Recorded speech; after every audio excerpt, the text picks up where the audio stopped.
Bonjour, bien-aimés dans le Seigneur, c'est le frère Magloire. J'aimerais en ce 16 juin, 16 juin, oui, 16 juin 2019, dimanche 16 juin, après le culte, oui, j'ai une pensée pour tous les pères.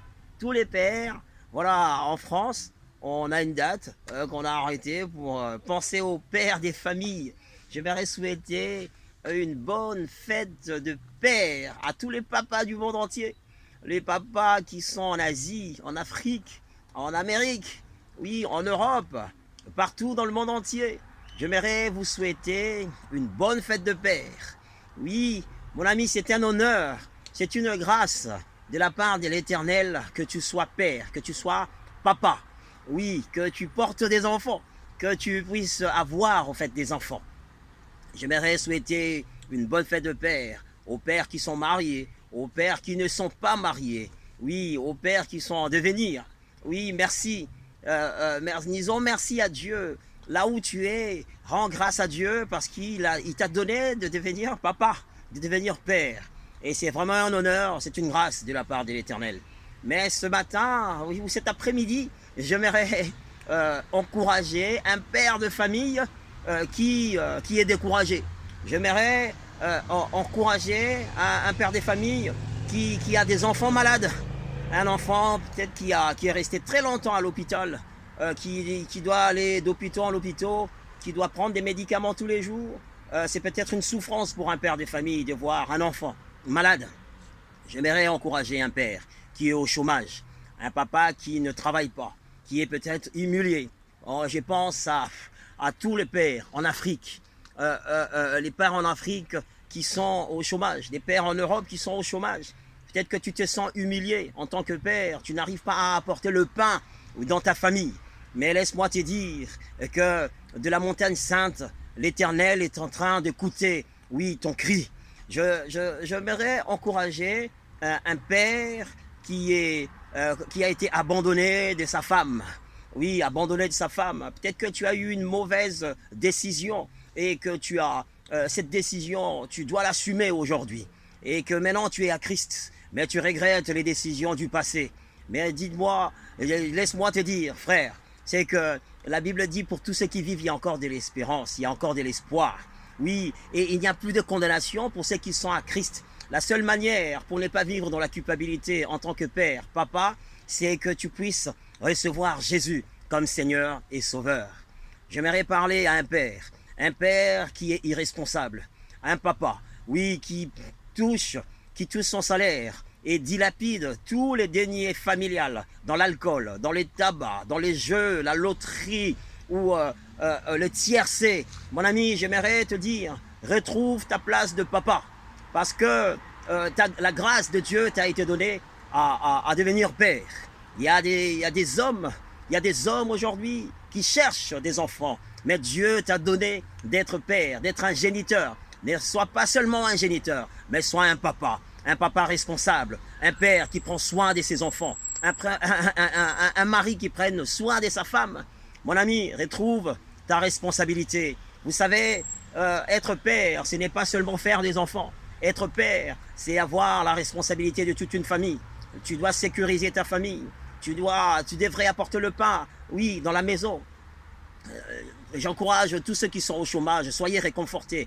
Le père a aussi, a surtout, oui, l'autorité spirituelle de la maison.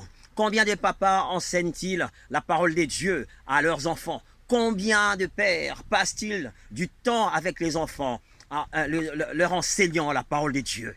La Bible dit ceci, tu ne ramèneras rien d'impur dans ta maison, de peur que tu deviennes comme cette chose impure et que tu te prosternes devant elle et tu commences à l'adorer. Quand j'étais plus jeune, dans mon pays natal, le Congo, oui, dans nos écoles, j'étais à l'école primaire. Alors on avait des amis qui étaient très malins, qui nous ramenaient quelquefois des documents pornographiques. C'était avant l'ère de l'Internet. Internet n'existait pas. Alors, et ces enfants, souvent, volaient, en fait, ces documents pornographiques. Volaient ces documents pornographiques à leur père, à leurs parents. Et j'aimerais te dire, mon ami, tu ne connais pas la conséquence. Toi qui ramènes une chose abominable à la maison, toi qui ramènes l'alcool qui détruit ta maison, Je n'ai rien contre l'alcool. Mais le problème avec l'alcool, ça détruit tellement les familles. Je commence avec un verre, je veux un deuxième, et après un troisième, et après un quatrième, et c'est la violence à la maison. Et c'est l'économie de la maison qui tombe.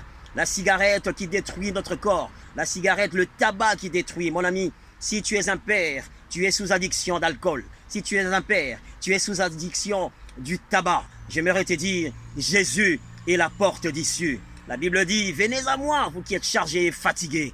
Mon ami, peut-être que tu es fatigué de la nicotine, tu es fatigué de l'alcool, mais tu n'arrives pas à arrêter. Mais laisse-moi te dire que Jésus est celui qui délivre encore aujourd'hui. Mon ami, tu peux encore reconnaître tes erreurs avec Jésus. Tu peux reconnaître tes erreurs et Jésus est là pour te soutenir. La Bible dit qu'il n'est pas venu pour les bons, il est venu pour les méchants. Il n'est pas venu pour les bien portants, ne vont pas voir les médecins, mais ce sont les malades. C'est pourquoi j'aimerais simplement te dire, en tant qu'homme, retrouve ta place d'autorité. Retrouve. Ne vis pas dans la culpabilité. J'aimerais encourager un père qui a pris une mauvaise nouvelle, qui a pris des mauvaises décisions pour sa famille. Ça arrive ça arrive à tout le monde. Ça peut arriver à tout le monde. Mais laisse-moi te dire, c'est pas une fatalité de vivre dans la culpabilité. Oui, la vie est faite des crevasses. La vie est faite, oui, des trous. La vie est faite des accidents, des vallées terribles, de moments terribles. La vie sociale est compliquée. En tant que père, laisse-moi te dire, oui, même si dans la vallée de l'ombre de la mort, oui, même si j'ai traversé la vallée de l'ombre de la mort, mais vous savez, là-haut, l'Éternel dans sa montagne sainte, l'Éternel dans sa montagne sainte, l'Éternel dans sa montagne, bonjour si vous êtes père, l'Éternel dans sa montagne sainte, merci monsieur, mais l'Éternel dans sa montagne sainte, oui, le monsieur m'a perturbé un peu, oui, le Seigneur dans la montagne sainte peut te répondre de là-haut. Mon ami, j'aimerais te dire merci. Merci d'avoir écouté ces messages. Et j'aimerais te dire une parole d'espoir. Sache une chose, si tu es père, c'est parce que Dieu l'a voulu. Si tu es père, parce que Dieu l'a désiré. Mon ami, assume ton rôle de père. Sois un père qui aime ses enfants, qui passe du temps avec ses enfants. Mon ami, parce que tu ne sais pas, la santé que tu as aujourd'hui, peut-être que demain, tu ne l'auras pas. Profite de tes enfants, joue avec tes enfants, fais les devoirs avec tes enfants. Mon ami, je parle maintenant à un homme qui s'est peut-être divorcé, qui est divorcé. Je parle à un père qui est divorcé, oui, qui voit son enfant une fois sur deux, une fois sur trois, ou qui ne voit peut-être plus son enfant. Mon ami, sache que Dieu peut encore te restaurer.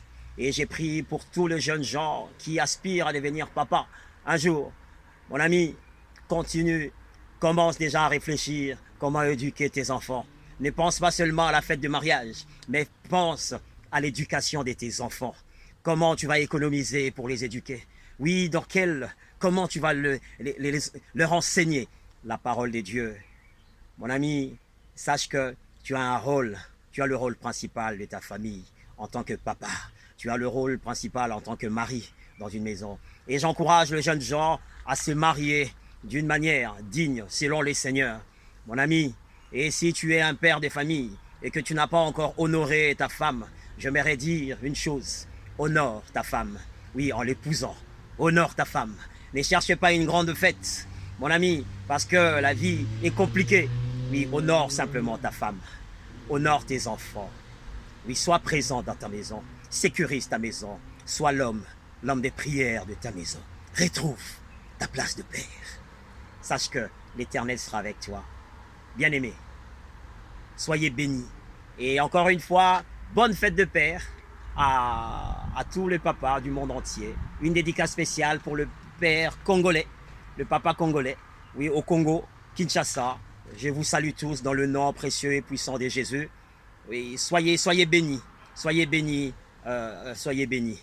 Dans le nom de Jésus, j'ai ainsi prié.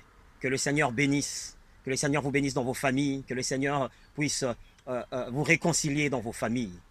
Que le Seigneur soit avec vous. Que Dieu vous bénisse, messieurs, dames. Soyez bénis de toutes les bénédictions qui émanent de l'Éternel. Voilà, c'était votre frère Magloire. Je suis dans les hauteurs de Montreux, ici, dans cette montagne, là où Napoléon a gagné les Autrichiens. Voilà, soyez bénis. Allez, une prochaine fois. Que l'Éternel vous garde et vous protège. Amen. Merci Seigneur.